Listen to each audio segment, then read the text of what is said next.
It's 5 o'clock. And here are today's top 4 stories on News 4. Good evening, everyone. Here are tonight's top 4 at 5. New York State lawmakers say they will come up with the money, but John Regas, owner of Adelphia Cable and the Buffalo Sabres, says the Inner Harbor project is far from a done deal. A former youth leader from the chapel in Williamsville is going to jail for molesting an 11-year-old boy. The character known as Ski Mask on Buffalo's public access cable station is causing quite a stir. We'll see why. Hands-free headsets may make driving while using your cell phone safer, but they might endanger your health in other ways.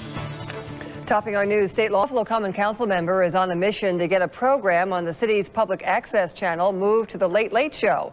News 4's Marie Rice reports on the controversy brewing over the show by the man they call Ski Mask.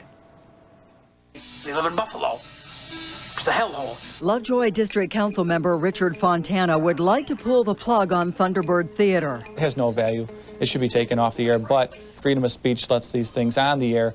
So I'm asking that it be put on after midnight. The show currently airs at 10:30 Saturday nights on public access Channel 18. Fontana finds no humor in his commentary on priests, the Catholic Church, city officials. Producer Chuck Ferroy, who plays Ski Mask on the program, tells us his character says what a lot of people would like to say. I have people who believe in what I say. They're thinking the same thing. It's not a mainstream opinion. It's more underground. Ferroy lists Lenny Bruce, George Carlin, Richard Pryor, and Andy Kaufman as his comedic heroes. I don't let my dog watch the show. His dog might not be watching it, but he is. If he doesn't want to watch it, he can change the channel. Robbie Butler, executive director of Buffalo Neighborhood Network, which operates the public access station, points out Ferroy does have a media background. So this is not as if, you know, some guy off the street who didn't know anything about media discourse was just pumping out stuff mindlessly. He puts a lot of thought into it. Think Mr. Fontana doesn't get it? Yeah, I think a lot of it is he doesn't get it. I don't think anybody in my district gets it. I don't think anybody in the city gets it. A special meeting with the Telecommunications Committee has been scheduled for tomorrow morning. Both sides are looking for open dialogue and an amicable resolution. Marie Rice, News 4 at 5. And Councilmember Fontana has submitted a resolution labeling Thunderbird Theatre offensive to many segments of the community. You're watching WIVB TV, proudly serving Buffalo, Niagara Falls, and all of Western New York. Now, Jackie Walker, sports with Dennis Williams, and weather with meteorologist Don Paul. Good evening. Here are tonight's 5:30 headlines. The state is ready to forgive a $25 million loan on the arena, but the owner of Adelphia Communications says it may not be enough to close the deal on the Inner Harbor project. The Regas family wants to build a $300 million center on the Buffalo waterfront. A former youth group leader is going to jail for molesting an 11-year-old boy. Edward Batt will spend 6 months behind bars in the assault. Batt is no longer a youth minister at the chapel in Williamsville. A Buffalo Common Council member wants a controversial show moved to a later time slot on the city's cable access channel. The man known as Ski Mask is causing concern because of his outspoken views on city leaders and the Catholic Church. Yes, tonight. I'll see you tomorrow at noon and 5:30. And Carol can tell us what's next at 6 o'clock. Thanks, Jackie. Coming up at 6, the state plugs in $50 million to help build an Adelphia operations tower in downtown Buffalo.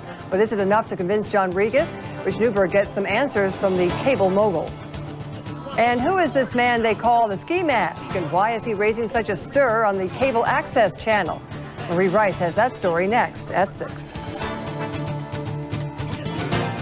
Buffalo's public access channel is a safe haven for free speech, but that means not everybody will like what they see and hear. News 4's Marie Rice explains why a Buffalo council member is campaigning to banish a cable access character called Ski Mask to the wee hours of the morning. They should lower the drinking age to 18. Thunderbird Theatre is not comedy and has no redeeming value, according to Lovejoy District Council member Richard Fontana. It's not funny. It offends priests. It offends the Catholic religion. He offends the mayor. He offends the city. And it's actually a disgrace to have that on our public television. Chuck Ferroy, who plays Ski Mask, the show's main character, tells us he's a product of Catholic schools, and his is social commentary.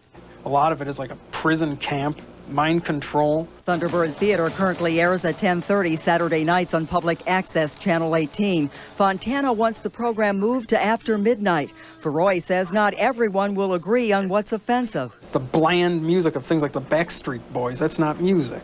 That's bland and offensive because it's so dull and boring and insipid. I don't let my dog watch the show. His dog might not be watching it, but he is. Roy believes everyday people must have access to the media. Because the media, corporately controlled, has its own viewpoint. It's not going to let anyone off the street come in and say something unpopular. Robbie Butler, executive director of Buffalo Neighborhood Network, which operates the public access station, says she welcomes the debate. I think that this issue will come up again. And I think that the fact that the Common Council, that Mr. Fontana brought it up, is an opportunity for us. I think it's just a deranged show, and it should be put on at a time where no one would want to watch it. To me, I make a TV show that I want to watch. Thunderbird Theatre will be discussed tomorrow morning at 10:30 at City Hall with the Telecommunications Committee. Open dialogue is expected and hopefully an amicable